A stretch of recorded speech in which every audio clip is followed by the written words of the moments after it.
Hello, lovers of literature. Hope you're doing well. Today, the poem that we are going to be reading is one of the most important poems in today's context. The age that you are going through, or the period of time that we are going through, is one of the most tough time. Be it rage, violence, or bloodshed.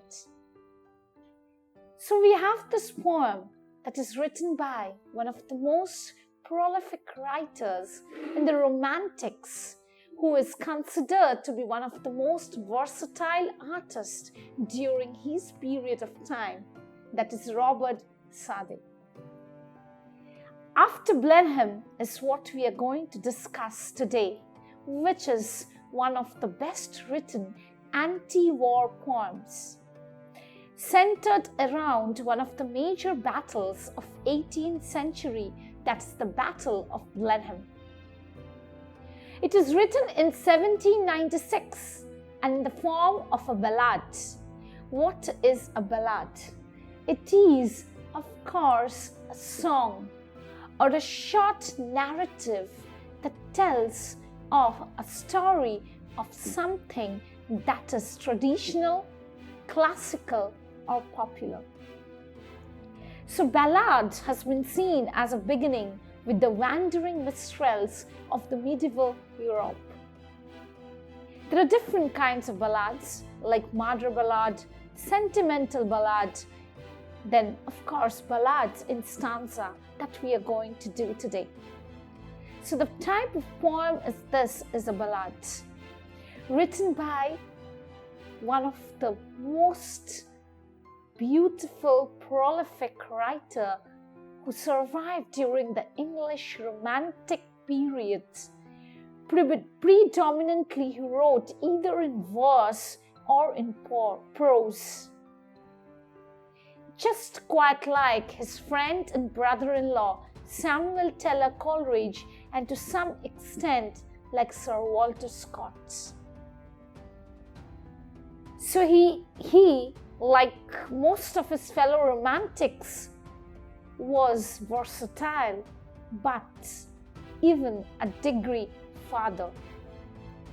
As a poet and eventually a poet laureate, he produced epics, romances, metrical tales, ballads, plays, monodramas, odes, eulogies, sonnets, miscellaneous lyrics. So this is what a short bio-sketch of Robert Southey tells us of his genius work in field of literature. So now getting back to the poem that we are going to be dealing today, it is of course an anti-war poem that centers around one of the major battles of the 18th century.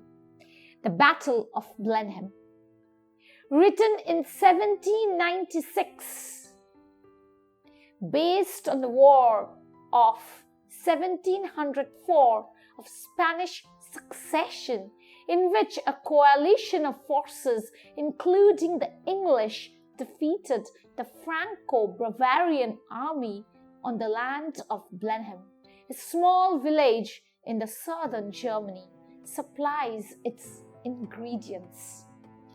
Through a conversation between an old farmer, Caspar, and his grandchildren, Wilhelmine and Peterkin, the poet gradually reveals the scene of a former battlefield. One of the kids has found something large and round, which his grandfather explains is the skull, one of many to be found nearby. Similar instances run throughout the poem to support the main ideas that underlie the poem, that is, the tragic end of war and the vulnerability of human life. The poem after Blenheim makes us ponder on the purpose and the results of a war, and even questions its validity. That is why I said that it is so relevant in the context of today's time. The war caused huge devastation and thousands of casualties, but old Caspar seems to have an unconcerned attitude towards this, as he claims that it was a famous victory, and things like that must be. His gruesome descriptions, followed by his casual sayings, create an effect of irony. It is ironic that it was a great war, but no one knows why the war was fought and so many lives taken. Now, after Blenheim, the form and the style. I already mentioned that it is a ballad. It is separated into 11 equal verses. The poet has followed the rhyme scheme of A, B, C, B, D, D in all the stanzas except the second one. The style used by the poet is a conversation between the two people of very different ages. The younger age representing vigor, curiosity, restlessness, whereas the old age depicts experience, knowledge, passivity. So this poem is written in a conversational style. After having said that, let us get into the poem itself. It starts with, "It was a summer evening. Old Caspar's work was done, and he before his cottage door was sitting in the sun, and by him spotted on the green his little grandchild Wilhelmine." So the poem begins with a visual imagery of a vivid scene of a summer evening. It is the time when most people return from work. So it is a time of rumination. It is a time of passivity. The days are long and tiring in summers. The sun sets late in the evening. An elderly farmer named Caspar sits in front of his cottage, watching his grandchildren at play on a lush green field. So this starts with a complete composure, complete passivity with what the poem just haunts us, keeps us glued. She saw her brother Peterkin roll something large and round, which he beside the rivulets in playing there had found. He came to ask what he had found that was so large and smooth and round. So here it shows how curious the child is. How curious the child is to know the nuances of the world, the hypocrisies of the world. As Wilhelmine was playing, she saw her brother Peterkin rolling something which is so large, smooth, round, which she had found beside the river. Meanwhile, Caspar was sitting around observing the action. So there is a stark contrast between the old age and the new age. So the old age seems to be completely in knowledge, so there is no curiosity. But the surplus energy, vigor, curiosity underlines the age of the children. Out of curiosity, Peterkin texted something to his grandfather, wanting to know more about it. He came to ask, to show what he has found. That was so large and smooth and round. Old Caspar took it from the boy, who stood expectant by, so he was expecting something. A curiosity, of course, expects a wonder. And then the old man shook his head, and with a natural sigh, so the sigh seems to be so natural, it is not something of wonder. It's some poor fellow's skull, said he. So both this line, natural sigh, which seems to be so natural, is not that natural because it is a skull after all, which gives a vent into a child's mind as to what a skull is. He is ignorant of death. So for the very first time, he is introduced to death, to loss, who fell in the great victory. So a skull which has fallen as a victim, as a captor to the victory which was so great, it is completely irony. So elderly Caspar took that round thing from the boy, who was left in anticipation as to what it is.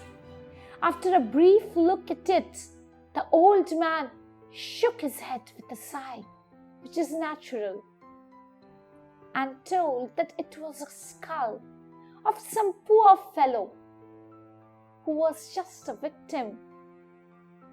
So this poor fellow refers to a soldier who had died in the war, in the Battle of Blenheim, in the great victory. So the poor soldier was a casualty to the victory, to the war. So that is the irony. So the victory was great, the victory was such a splendid one, but the skull or the person was so poor. Stanza number 4. I find them in the garden, for there's many here about. So it's not just a rare incident. There are many other skulls lying there in the garden. And often when I go to plow, when I go to just plow, in the plowshare, he sees this. It speaks how this land of cultivation has been drenched with blood, with war, with rotten bodies, with skulls lying. For many thousand men, said he, were slain in the great victory. So there is a repetition of the word or the line, the great victory. So many thousand men were just slain, which is killed in this great victory. The Battle of Blenheim led to the death of thousands of soldiers, whose corpses lie deep, scattered in the fields. Father Caspar relates how he had found many such objects while ploughing the fields. He has got skulls in its plowshare. The great victory refers to the triumph in the battle, which also happens to be an example of sheer patriotism. Caspar believed that the soldiers sacrificed their life for the country and did not die in vain. So this is the cost that they had to pay for their patriotic fervor in their souls. Their death served the purpose of victory in the battle. So that is the irony. The cost of patriotism, the cost of war is such great that you have to pay with your own life. It is completely irony, and the repetition as if haunts us as to what is actually war, as to what actually war brings in, more than cries bloodshed, agony, anticipation, loss. Does it bring anything more to us? So the poem gives us a food for our thoughts. Now tell us what it was all about. So the child is so curious. There is this theme that pervades the poem. It's the theme in contrary between the old Casper and the small child. Now tell us what it was all about. Young Peterkin, he cries, and little Wilhelmine looks up with wonder-waiting eyes. Now tell us all about the war and what they fought each other for. So he wants to know. Young Peterkin is filled with delight, wonder, shock, horror. With wonder-waiting eyes. Eyes in wonder, eyes in anticipation. He waits to know more about the war. And what did they fight for? What was the reason that they had to fight for and they had to pay? So the child as if questions the deliberate questions that everyone should ponder on, which is so natural to adults. But the child, who is known as the father of the man, quotes from William Wordsworth, child is the father of the man, is what speaks in these lines. As if the child shows us, gives us a vent into our souls, makes us think, rethink, ponder, reponder as to what really we are fighting for. So the ability to question things is a peculiar quality to kids. Maybe that is why they know the answers. Maybe they question, but we don't.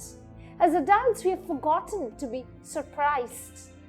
It is said it is a child who just wants to be curious. But as you grow as adults, you forget completely. You are not filled with wonder anymore because you take things very casually. You know how it is.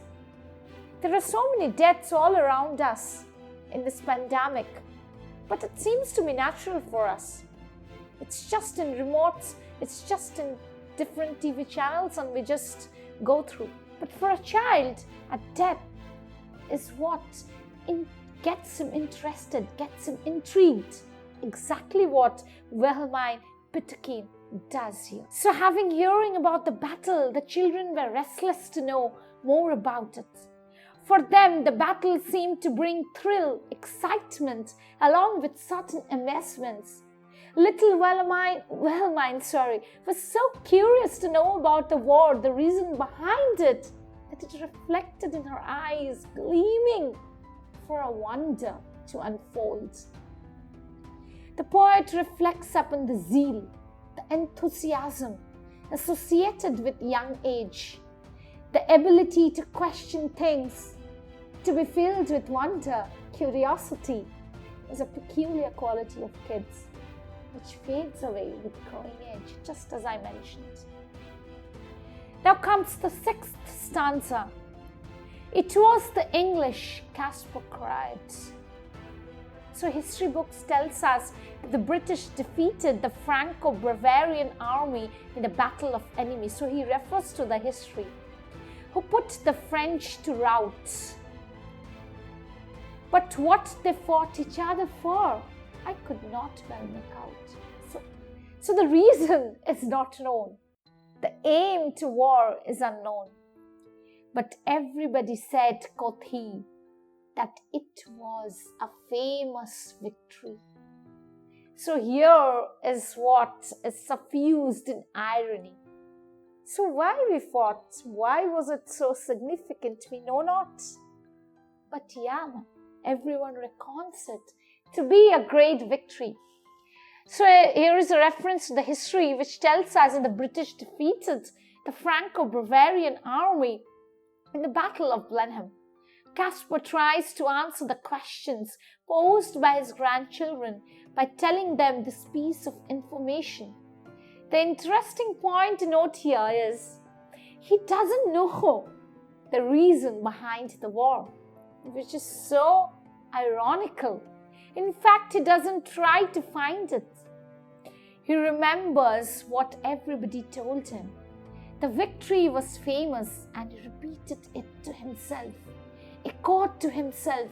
The refrain or the repetition is a major part of the poem and puts some belief in his words, as if he tries deliberately, frantically to ponder on the word with a great victory.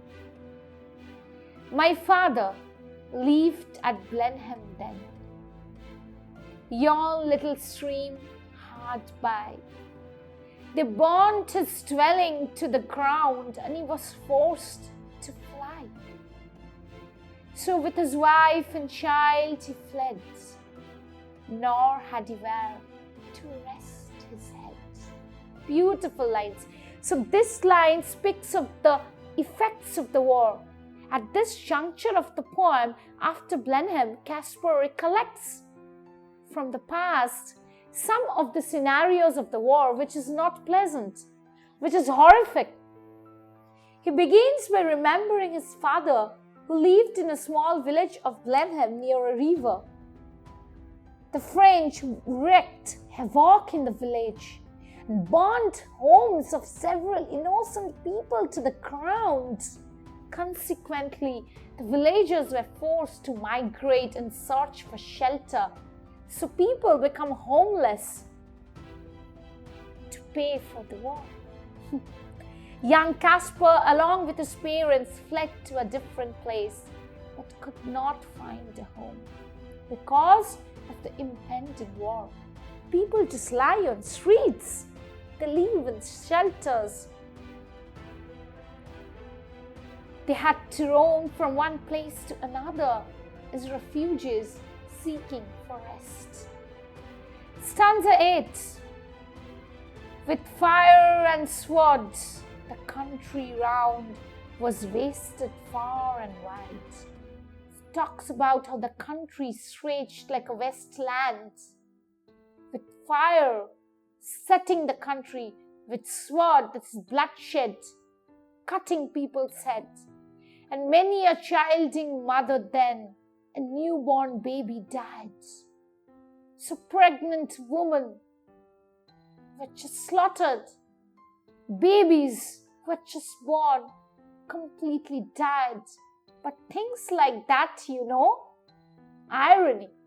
But things like that, must be at every famous victory. So as if Caspar takes it to be so natural. He thinks this is what happens in victory. As if he has been educated that this is what you need to give for war. Otherwise, what's the way to fight? So after Blenheim, the poem describes the severity of the battle. Fire, sword are symbols of man's cruelty for man. What man has made of man, again to quote from Wordsworth. They represent destruction, death, horror. Wasted is an emotionally charged word here, wasted. It conjures an image of a land ripped of its any use, purpose, dignity. So it's completely wrecked. The land has lost its fertility. Mothers have lost their fertility. Mothers are cut open. Babies are just lying there as open skulls. So the fertility of the land and the fertility of the mothers have a comparison which is in sync with each other. So we see the battle as a catastrophe of both present and future. Why future? Because you cannot just sow crops in that wasted land. It powerfully evokes the death of innocence, that is child. Whether he believes it or not, Caspar has resigned to the inevitability of death. That's why he takes those killings casually and thinks it must be there at every such victory. So it happens at every such victory. Famous victory is intentionally repeated as a refrain by the poet to create a sense of irony. They say it was a shocking sight after the field was won, for many thousand bodies here lay rotting in the sun. But things like that, must be after a famous victory. So the poet goes on to depict the terror of the war. When the battle was over, thousands of dead bodies of soldiers lay rotting in the fields. There are some sound effects in the stanza. See the words shocking, rotting, assonance, and the alliteration in the first line. They say it was a shocking sight, overuse of the consonant sound S.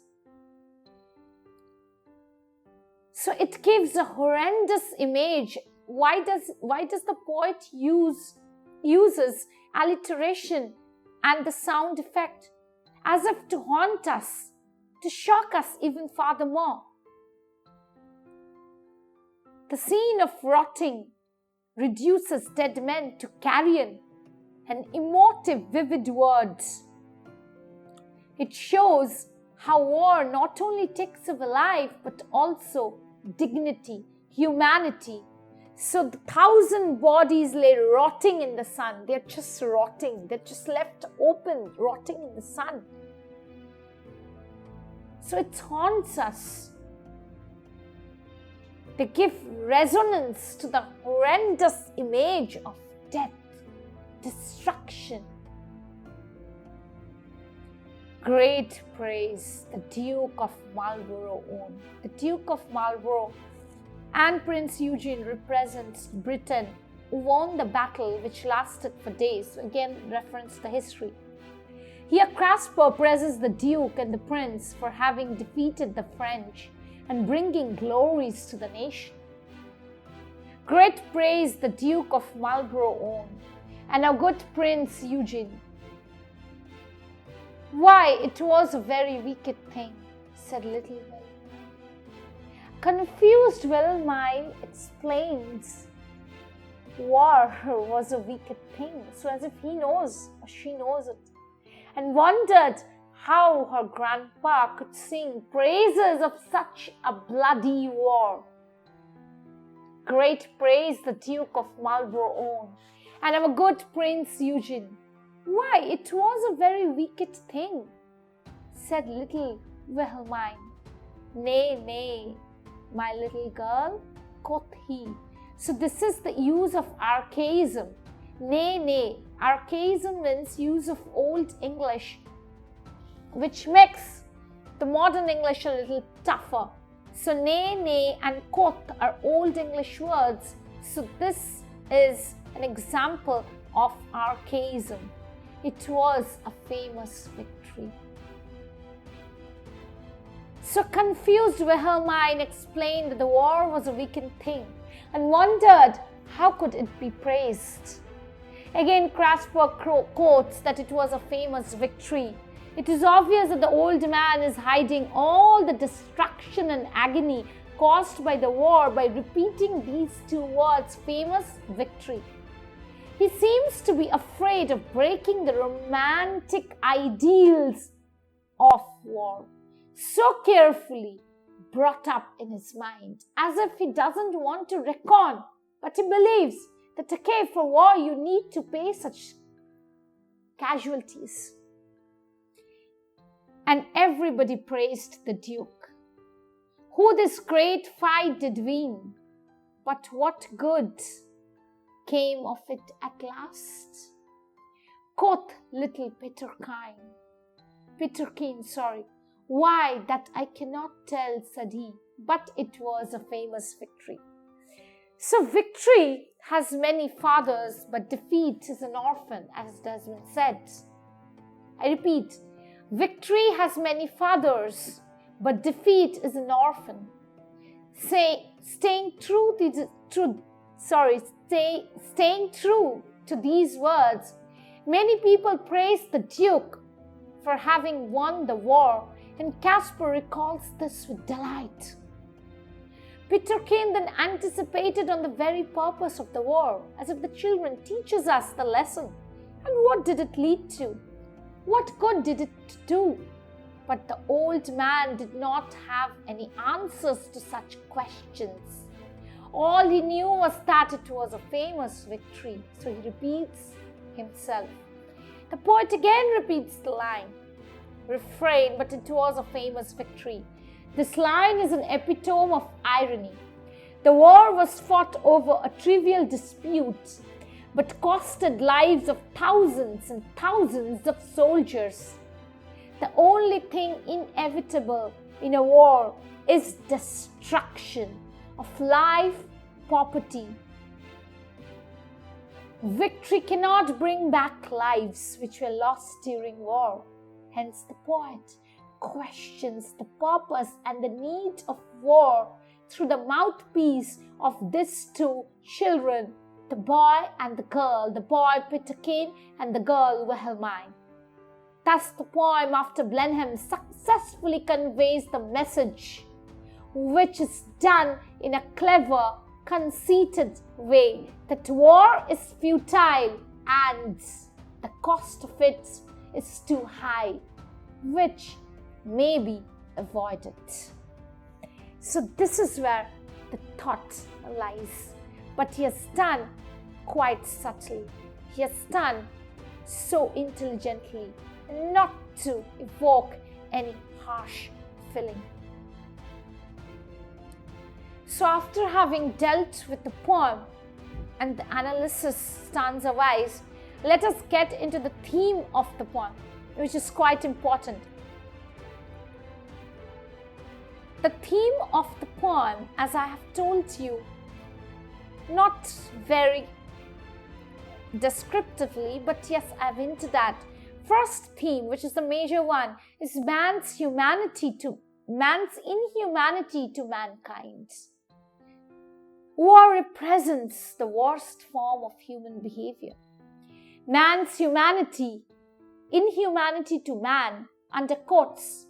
Man's inhumanity to man, under quotes, a phrase originated by the poet Robert Burns. The skull Peterkin finds, as well those that Caspar regularly unearths while ploughing, are mute testimony to the truth of this observation, that it is an act of inhumanity. The poem implies that the perpetrators of war cannot or will not suppress wayward ambitions that provoke a violent response. The children, as yet uncorrupted by adult thinking, readily perceive war for what it is. So that is it. It is wicked, to quote. Next theme, which is quite important, is curiosity of the children and the lack of it. After finding the skull, Peterkin immediately rushes and asks what it is. Caspar tells him with a natural sigh that it is just the remains of a soldier who died at Blenheim. Wilhelmine then asks Caspar to describe what the war was like and explain its causes, its effects. Caspar then describes the war but doesn't know why it was fought. So it shows completely that he doesn't have any curiosity anymore. He cannot explain why the belligerents went to war, nor does he seem curious about the causes. All that matters to him is that the England owed a glorious victory, defeating the French people of France. Next is complacency as a theme. Old Caspar unquestionably accepts the loss of innocent women and children in the Battle of Blenheim as one of the pieces of glorious victory. His complacent attitude is not unlike that of modern politicians who dismiss the deaths of innocent civilians in arenas of war. Rather, he just adds that these are the casualties that a war needs to have. So he is complacent in his tone, in his acceptance. So that is the theme of complacency in terms of Old Caspar. Now, let me quote a line what Southey has said on the Blenheim War. Please listen to this carefully. 22 years after Southey wrote After Blenheim, he altered his pacifist view of the war, writing that the Battle of Blenheim was the greatest, under quotes, was the greatest victory which had ever done honor to British arms. So after having said that, let us get into the figure of speeches of the poem, which is important. We of course have alliteration in the lines. Now tell us what it was all about. Excessive use of T sounds. Tell, the consonant T over there, it was, the consonant T in it was, and about, the consonant T in about. Next, with wonder waiting eyes, you see the W's. Then, they say it was a shocking sight. So, the S of say, the S of was, the S of shocking, and the S of sight. The next, his little grandchild Wilhelmine. L of little, L of grandchild, that is the child, and Wilhelmine, L of two L's of Wilhelmine. Next comes archaism, which I told you. It is quoting with Old English words. Nay, nay, that is, and quoth, the word quoth. Next, the poem is very well underlined with irony. Poet uses irony when Old Caspar says, but it was a famous victory, or regards that the war as a great victory, but does not know why. Why, that I cannot tell, said he. Actually, it was not a great victory, of course. What is irony? What is said is not actually what it is. So actually we know, and he knows that it is not a great victory. It cannot be great anyway.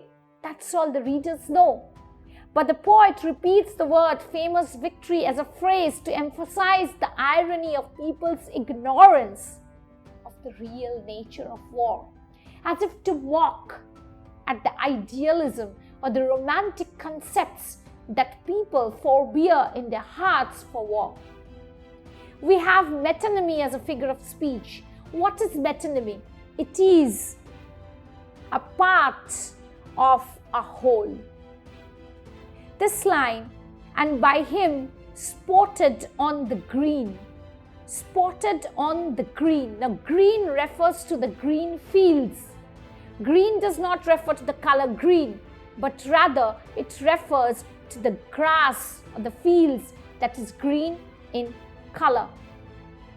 That is what green is all about. Then of course metonymy lies in the line, the skull, the poor skull. Just let me get into the line. Just bear with me.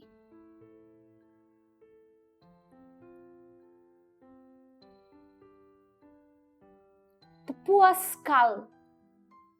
She saw her brother roll something large and round, which beside the rivulet in playing there had found. He came to ask where it found. There was no large and smooth and round. That was so large and smooth and round. Old Caspar took it from the boy who stood expectant by. And then the old man shook his head. Now this line. And with a natural sigh in the line after. With a natural sigh, that is not the line for metonymy. This is the line, it's some poor fellow's skull. So the skull, a part represents the body, as if that is the That is the casualty one has to pay, the life itself. So that is metonymy here. So after having said that, we have almost done with the poem. Yes, we have totally done with the poem. The poetic devices are repeat once more. There is, of course, alliteration, metonymy, irony as the main thing, archaism. So these are the main thing.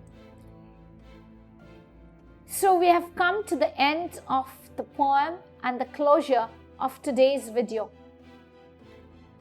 After having said everything about the poem, the reflection of its theme on mankind, the context of it on today's age, let us believe that war doesn't do any good to us. Be it the war, the bloodshed on the fields with swords, be it the biting words towards another human. That is too a war.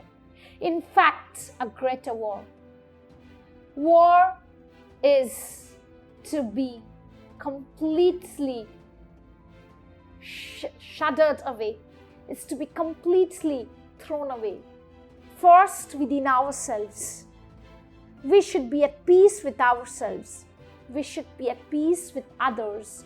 We should be at peace with the entire humanity. That is what the poem After Blenheim contemplates on. And see the title, After Blenheim. As if after the war, there comes the realization. Just as after the war of Kalinga, Ashoka ruminates on the blood that spills the river as to why he has fought. So similarly, the poem comes with the title After Blenheim, that is after the war. What does the poem has to convey to its readers, to the children, to the adults, to the shelterless people moving on streets? So with that note, let us believe that we should be at peace with ourselves. We should be at peace with one another, and we should believe peace is what we are aiming for in this world of violence, rage. Thank you so much. Please read in between the lines, and I've forgotten to mention, please leave your comments below. You like it, you criticize it, you of course come up with your own interpretation. I would love to read those. Thank you so much. Take care. Bye-bye.